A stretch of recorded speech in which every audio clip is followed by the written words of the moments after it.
back to Good Guardian Canine Working Dog. Good Guardian Canine Working Dog, more than just dogs. It's been a while since I've placed my voice on something and share it with you, so I thought I'd share this video with you. Now, this video is of a gentleman who owns 3 pit bull type dogs, and I say pit bull type because you can clearly see that these dogs are not American pit bull terriers, but they are influenced by American pit bull terrier crossing, so I'll say pit bull type dogs. He's got 3 of them, and he's given 2 of the dogs a bone, and naturally the dogs get into a scrap over the bone. And the video shows his attempt to break up this scrap between the 2 dogs. And so my intention with this video is not to condemn this gentleman for what he's done or for his methods of trying to break the dogs up, because he did speak on what took place with the dog and that he tried his best and things like that. But the reason for me sharing in this video is to help those who may own pit bulls or pit bull type dogs. Maybe you're a new owner and you're not experienced with how to break the dogs up if you get into a situation where you have an accident and the dogs get into a scrap, they get into a fight. So if you have accidental fights or however these fights come about and you're trying to prevent that or separate the dogs, I thought I would share some ideas with you where you can use these ideas to separate your dogs and also keep yourself safe at the same time. Again, as I've stated before, this video is not to paint this gentleman in a bad light or to criticize his methods, but simply to point out a few things that can help some of you to separate your dog safely without you getting hurt, or without you harming your dogs as well. And so hopefully these things will help you. First thing, if you have gladiator type dogs, if you own dogs that have a tendency to fight, or you own fighting dogs or pit bull crosses, they do have a tendency to get defensive with one another, and they might engage in some type of a physical scrap between one another. And so if that is the case, you should own a break stick. You should own a break stick. It's one of the fastest way to break the grips off the dog from another dog. So you should own a break stick. Secondly, when you own these types of dogs that have a tendency to fight with each other, you can't give 2 dogs a high value toy to play with. High value meaning something that they really like, a treat.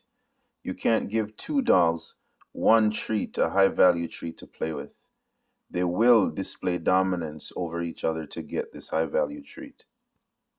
Sometimes you can do this and everything goes smoothly, but typically this is not a good idea.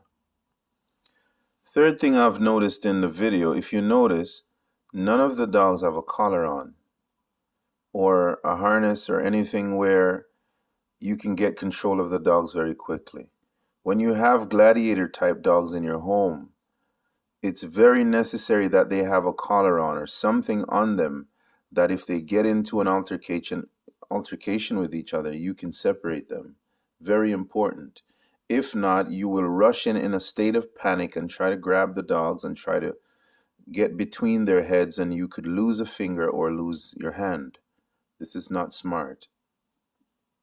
So for your own safety, it's important that you at least have a collar on each dog, or at least if you have 2 dogs, at least have a collar on one, so that if something happens, there's an accidental fight, you can take control of the one that has the collar on and separate him and remove him from the environment where the altercation is taking place. Fourth, never rush in to try and separate the dogs in a state of panic. First, assess what is happening before you rush in and try to take control of the dogs, because if you rush in a state of panic, you can get seriously hurt. You can injure yourselves trying to separate the dogs from each other. The dogs are a little bit tougher than they seem. They can handle a few bites way better than you can. So you don't have to rush in to separate the dogs in a state of panic. You should try to think clearly. Even in the midst of an emergency like this, and a scrap like this, an aggression like this, you can still think clearly so that you can see your way clear to come up with a solution as to how to separate the dogs from fighting. As I've said, never stick your hand in trying to get your hand in between the dog's faces to try and separate them. They won't respect your arm at that point, even if you're the owner. You will be accidentally bitten. As I've said, it's necessary that you have collars on the dogs and you have a leash handy that can help you out. Never try to be grabbing one dog to drag away from the other dog or nothing like that. If you get a collar or a leash around the dogs and one of the dog is tethered or tied, tie that dog to something and then you can take the other dog away because one dog is already confined by tying. And so you can handle the other dog easy to get the dogs away from each other. Notice this gentleman has a door open and he hasn't put one of the dogs inside and then tried to deal with the other dog outside. There's a door open and a third dog comes and joins the party. The good thing is, if you notice very carefully, the third dog is quite smart. He's actually trying to help or assist his owner to separate the two dogs that are fighting. He does not engage in a dog fight. Very good male. Very good male. This black male here. As I've stated, the door is open and the third dog, the black male comes in and he's engaging in this chaotic event, which is definitely not good. They should have kept the door closed and kept the third dog inside. It just makes things worse. Obviously, there's someone inside. You can see that there's a blurring of the imagery there, so that person seems like they're not appropriately dressed, and so they can't really assist in separating these dogs effectively. And you can see he rushes out. I found out later that this was the gentleman's father, and he pours water on the dogs, but he pours the water on the dog that's not involved in the dog fight, which is neither here nor there. The water is not going to make any difference. These animals are very high pain tolerance animals, and water doesn't affect them in the middle of a gladiator time, and so that's counterproductive. So he doesn't put one of the dog inside and close the door and then try to address the two dogs outside. He's got three dogs outside running around. He should have not had the third dog engaged in the chaotic events that's happening in the hallway, and also he should have tried to put one of the dogs inside that are involved in the scrap and then address the other one outside. Even if they were still locked to each other, put the body of one inside the door and use the edge of the door to try and separate them off of the bite. That would have been a lot smarter if he had done that, and it would have been more effective. Nevertheless, he did not do that, and he's still trying to figure out how to separate the dogs. So I'm assuming that he may have had pit bulls or pit bull type dogs before, or he's got experience, but not a lot of experience because his approach to separating them is quite juvenile.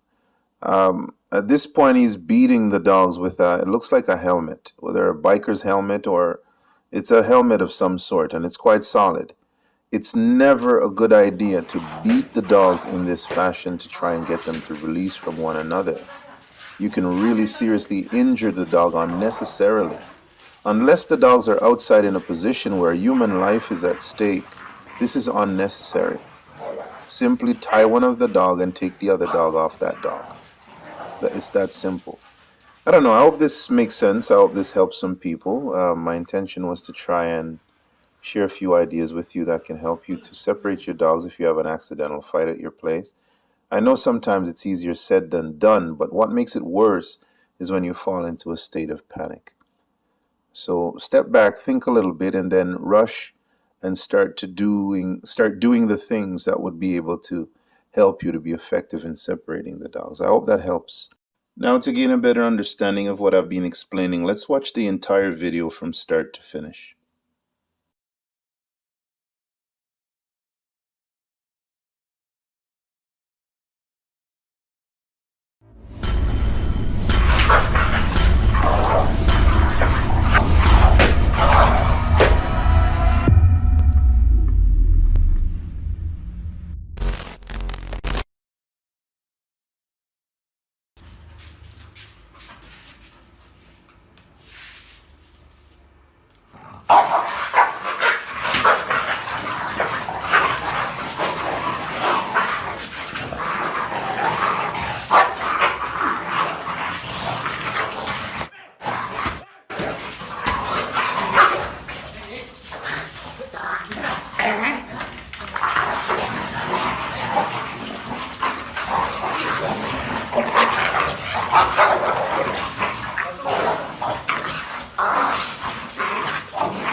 He did say he tried his best to separate the dogs, but they were obviously too much for him. And I understand that if you don't have a lot of experience with pit bull type dogs or fighting dogs, it'll be quite difficult and it'll be quite a challenge. And it's actually, for some people, it's frightening to see the dogs engaging in this manner. And so he did try, but I just thought I'd share the video and explain a few things for those who may need some help. And maybe not now, but maybe in the future you might have an accidental fight and you need to know how to separate your dogs. Hope these ideas help you. These are not the best methods. I don't claim them to be the best. These are just ideas that can help some people. And also, you do have those who may feel that you can never have an accidental fight. You can always prevent these things by being really responsible.